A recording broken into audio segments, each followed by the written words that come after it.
আসসালামু আলাইকুম রহমতুল্লাহি ওয়া প্রিয় শ্রোতা বন্ধুরা, ফিতনা অর্থ বিপর্যয়, নৈরাজ্য, অরাজকতা, বিশৃঙ্খলতা, চক্রান্ত, পরীক্ষা প্রভৃতি।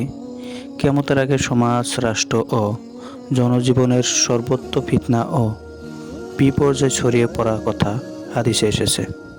ফিতনা ফ্যাসাদ সমাজে এমনভাবে ছড়িয়ে পড়বে যে লোকেরা ফিতনার ভয়ে মৃত্যু কামনা করবে।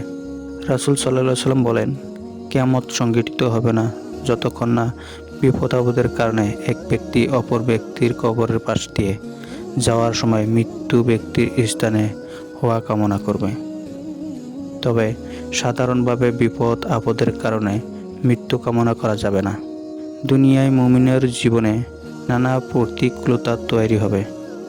আবু মুসা রাদিয়াল্লাহু আনহু বলেন, রাসূল সাল্লাল্লাহু আলাইহি ওয়াসাল্লাম বলেছেন, আমার এই উম্মত দয়াপ্রাপ্ত, পরকালে এদের কোনো শাস্তি হবে না, আর ইহকালে তাদের শাস্তি হলো ফিতনা, ভূমিকম্প ও যুদ্ধ বিগ্রহ। মুমিনের জন্য ফিতনা থেকে মৃত্যুই উত্তম। মাহমুদ বিন লাবিদ রাদিয়াল্লাহু আনহু বলেন, নবী সাল্লাল্লাহু আলাইহি ওয়াসাল্লাম বলেছেন, দুটি জিনিসকে আদম সন্তান অপছন্দ করে, এর মধ্যে প্রথম হলো মৃত্যু, অথচ মুমিনের জন্য ফিতনা থেকে মৃত্যুই উত্তম। আর দ্বিতীয় হলো ধনস্বল্পতা, অথচ ধনস্বল্পতায় হিসাব কম হবে। তবে এই ফিতনার সময় যারা ধৈর্য ধারণ করবে তাদের জন্য মহাপুরস্কার রয়েছে। রাসূল সাল্লাল্লাহু আলাইহি ওয়াসাল্লাম বলেন, এরপরেই সবরের সময়, আর সেই সময় সবর করা এরূপ যেন জ্বলন্ত আগুন হাতে রাখা।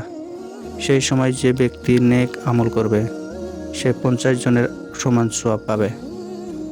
তখন জনক সাহাবী জিজ্ঞেস করলেন, হে আল্লাহর রাসূল, তাদের 50 জনের নেকির অনুরূপ নেকি সে পাবে?